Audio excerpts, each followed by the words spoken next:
మాటల మాంత్రికుడు త్రివిక్రమ్ శ్రీనివాస్ ఎప్పుడు వివాదాలకు దూరంగానే ఉంటాడు.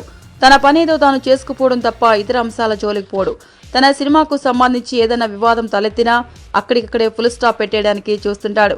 ఆ సినిమా ఎద్దనపూడి సులోచన రాణి నవల మీనాను కాపీ కొట్టి తీశాడనే ఆరోపణ వచ్చినా దానికి వెంటనే వివరణ ఇచ్చి ఆ వివాదానికి ముగింపు పలికేశాడు. త్రివిక్రమ్ లేటెస్ట్ సినిమా ఆలో హీరోయిన్ పక్కన కనిపించిన సీరియల్ యాక్టర్ హరితేజకు మంచి గుర్తింపే వచ్చింది. ఆ సినిమాలో ఆమె డైలాగ్ డెలివరీ ప్రేక్షకులను బాగా ఆకట్టుకుంది. అందుకే పవన్ కళ్యాణ్ తో తీస్తున్న నెక్స్ట్ సినిమాలోనూ ఆమెకు అవకాశం ఇచ్చారు. ఇప్పటికీ ఆమె నటించే సీన్స్ షూటింగ్ కొని పూర్తి చేశాడు కూడా. ఇలాంటి టైంలో హరితేజ బిగ్ బాస్ షోలో కంటెస్టెంట్ గా ఎంపికైంది. ఈ షోలో కంటెస్టెంట్లు 70 రోజుల పాటు బిగ్ బాస్ హౌస్ లోనే ఉండాలి. దీంతో పవన్ సినిమా షూటింగ్ కు అవసరమైన రోజుల్లో హరితేజ అందుబాటులో ఉండటం కష్టమవుతోంది. దీనికి తోడు బిగ్ బాస్ షోలో కంటెస్టెంట్ల మధ్య సహజంగానే వివాదాలు తలెత్తుతాయి. వీటిలో కొన్ని కాంట్రవర్సీలుగాను మారిపోతాయి.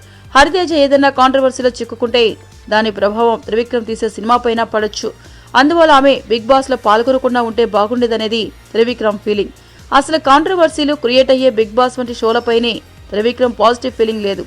హరితేజ ఎలాంటి వివాదాలు లేకుండా బయటకు వచ్చేస్తే అందరికన్నా త్రివిక్రమ్ హ్యాపీగా ఫీల్ అయ్యే అవకాశం ఉంది. ఏంటండి, వీడియో నచ్చిందా? అయితే ఓ లైక్ వేసుకోండి, లేదంటే ఓ కామెంట్ చేయండి. ఎప్పటికప్పుడు మా వీడియోస్ చూడాలంటే సబ్స్క్రైబ్ చేసుకోండి.